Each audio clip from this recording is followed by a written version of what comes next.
எல்லாருக்கும் வணக்கம். Welcome to நாங்களும் சமைப்போம் சேனல். இன்றைக்கி நம்ம பெப்பர் சிக்கன் கிரேவி செட்டிநாடு ஸ்டைலில் வீட்டிலேயே அரைச்ச மசாலா வச்சு செய்ய போகிறோம். வாங்க அதை எப்படி செய்யலான்றதை பற்றி பார்க்கலாம். மசாலா அரைக்க தேவையான பொருட்கள் என்னென்னு பார்க்கலாம். மல்லி 3 ஸ்பூன், மிளகு 3 ஸ்பூன், சீரகம் 2 ஸ்பூன், சோம்பு அதாவது பெருஞ்சீரகம் 1/2 ஸ்பூன், கசகசா 1/2 ஸ்பூன், 2 ஏலக்காய், 3 பட்டை, 3 கிராம்பு, 1/2 அன்னாசிப்பூ. இப்போ நம்ம எடுத்து வச்சுருக்கிறதோட 10 வரமிளகா அதாவது வத்தல் சொல்லுவாங்க, அதை நம்ம நல்லா வறுத்து எடுத்துக்கலாம். மீடியம் ஃப்ளேமில் வச்சு எண்ணெய் ஊற்றாமல் வறுத்து எடுத்துக்கோங்க.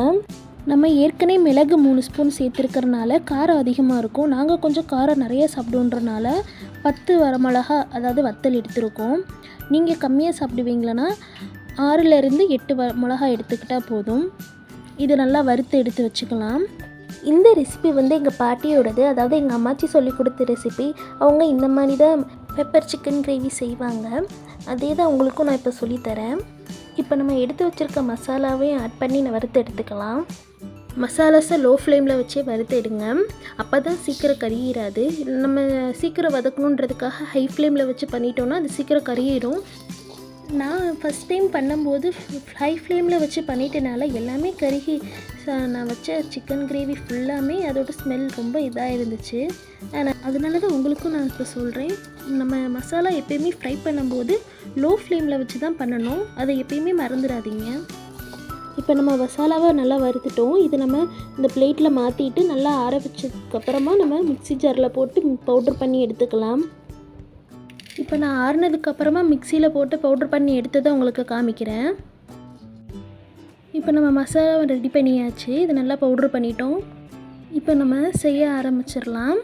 ஃபஸ்ட்டு ஒரு பேனில் ஆயில் விட்டுக்கோங்க, நல்லெண்ணெய் ஊற்றிக்கோங்க. நல்லெண்ணெயில் சமைச்சா ரொம்ப நல்லாயிருக்கும்.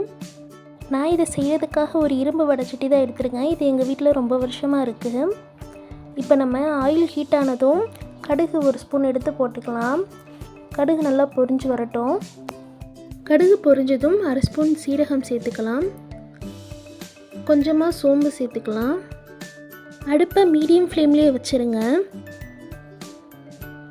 இப்போ 3 வரமிளகாவை ஆட் பண்ணிக்கலாம். அதாவது வத்தல் உடச்சி போடாமல் முழுசாக போட்டுறணும் வத்தலை. கொஞ்சமாக கருவேப்பிலை ஆட் பண்ணிக்கோங்க. இப்போது கட் பண்ணி வச்சுருக்க மீடியம் சைஸ் பெரிய வெங்காயத்தை ஆட் பண்ணிக்கலாம். வெங்காயத்தை நீளமாக கட் பண்ணி வச்சுக்கோங்க, அப்போ தான் நல்லாயிருக்கும். பொடிசாக கட் பண்ணுறத விட நீளமாக கட் பண்ணி சேர்த்தா ரொம்ப நல்லாயிருக்கும். இப்போ வெங்காயத்தை நல்லா நம்ம வதக்கி எடுத்துக்கலாம். வெங்காயம் வதங்கும் போதே அரைச்சி வச்சுருக்க சின்ன வெங்காயத்தையும் ஆட் பண்ணிக்கலாம். சின்ன வெங்காயத்தை நல்லா அரைச்சி வச்சுக்கோங்க நைஸாக. அதையும் இதில் ஆட் பண்ணி நல்லா வதக்கி எடுத்துக்கலாம். ஒரு 10 சின்ன வெங்காயம் அரைச்சி வச்சா போதும். வெங்காயம் சீக்கிரம் வதங்கிறதுக்காக கொஞ்சமாக உப்பு ஆட் பண்ணிக்கலாம். வெங்காயம் வதங்கிட்டு இருக்கும்போதே கொஞ்சமாக இஞ்சி பூண்டு பேஸ்ட் ஆட் பண்ணிக்கலாம். இஞ்சி பூண்டு பேஸ்ட் 2 ஸ்பூன் ஆட் பண்ணி நல்லா வதக்கி எடுத்துக்கலாம். இஞ்சி பூண்டு பேஸ்ட்டோட ரா ஸ்மெல் போகிற வரையும் நல்லா வதக்கி எடுத்துக்கோங்க. இப்போ நம்ம கட் பண்ணி வச்சுருக்க 2 தக்காளி பழத்தையும் ஆட் பண்ணி நல்லா வதக்கி எடுத்துக்கலாம். இப்போ தக்காளி நல்லா வதங்கினதுக்கப்புறமா வாஷ் பண்ணி வச்சுருக்க சிக்கனையும் ஆட் பண்ணி நல்லா வதக்கி எடுத்துக்கலாம். மஞ்சள் உப்பு போட்டு நல்லா வாஷ் பண்ணி எடுத்தாச்சு. இப்போ நம்ம 1 kg சிக்கன் ஆட் பண்ணியிருக்கோம். 1 kg சிக்கனுக்கு ஏற்ற மாதிரி தான் நம்ம மசாலாவையும் அரைச்சி வச்சுருக்கோம். இப்போ சிக்கனை நல்லா மிக்ஸ் பண்ணி விடுங்க. மிக்ஸ் பண்ணி விட்டு நல்லா மூடி வச்சுருங்க. நல்லா இந்த வெங்காயம் தக்காளி இஞ்சி பூண்டு பேஸ்ட்டோடு நல்லா மிக்ஸ் ஆகணும். இதிலிருந்தே தண்ணி நிறைய வரும், அதனால மூடி வச்சுருங்க. நம்ம ஆல்ரெடி சிக்கனை மஞ்சள் பொடி போட்டு வாஷ் பண்ணி வச்சுருக்கனால திரும்பியும் மஞ்சள் பொடி போடணும்னு அவசியம் இல்லை. இப்போ இதை நம்ம ஒரு 10 மினிட்ஸ்க்கு மூடி போட்டு எடுத்துக்கலாம். இப்போ நான் 10 மினிட்ஸ் கழித்து உங்களுக்கு இப்போ இதை காமிக்கிறேன். பாருங்கள் எப்படி நல்லா சிக்கன்லேருந்து தண்ணி வந்திருக்குண்டு. அதனால தான் தண்ணி சேர்க்க வேணான்னு சொன்னேன். சிக்கன்லேருந்தே நம்ம தண்ணி நிறைய வரும். இப்போ இதை நல்லா மிக்ஸ் பண்ணி விடுங்க. சிக்கன் பாதியாக வெந்திருக்கு. இந்த டைமில் நம்ம அரைச்சி வச்சுருக்க மசாலாவையும் இதில் ஆட் பண்ணிடலாம். நம்ம 1 kg சிக்கனுக்கு போட வேண்டிய மசாலா தான் நம்ம அரைச்சி வச்சுருக்கோம். அதனால் அதை ஃபுல் மசாலாவையும் போட்டுடலாம். போட்டு மசாலாவை நல்லா மிக்ஸ் பண்ணி விடுங்க சிக்கனோட. நம்ம வேறு எந்த மசாலாவையும் ஆட் பண்ண போகிறது இல்லை. இப்போ நம்ம அரைச்ச மசாலா மட்டும் சேர்த்து தான் நம்ம செய்கிறோம். சிக்கனோட மிக்ஸ் ஆகிற மாதிரி மசாலாவை நல்லா மிக்ஸ் பண்ணி விடுங்க. இதை பண்ணும்போது அடுப்பை நம்ம லோ ஃப்ளேமில் தான் வச்சு செய்யணும்.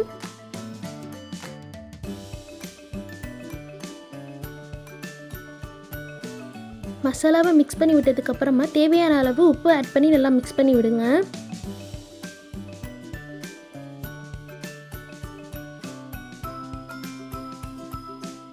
மசாலா மிக்ஸ் பண்ணி விட்டதுக்கப்புறமா கொஞ்சமாக தண்ணி ஆட் பண்ணிக்கலாம். இது கூட சப்பாத்தி வச்சு சாப்பிட்டாலும் சரி, பிரியாணி, ஒயிட் ரைஸுன்னு எது கூட வச்சு சாப்பிட்டாலும் காம்பினேஷன் ரொம்ப சூப்பராக இருக்கும். இதை மிக்ஸ் பண்ணி விட்டுட்டு நல்லா வேக விட்டுறலாம். அடுப்பை கொஞ்சம் மீடியம் ஃப்ளேமில் வச்சு நல்லா கொதிக்க விடுங்க.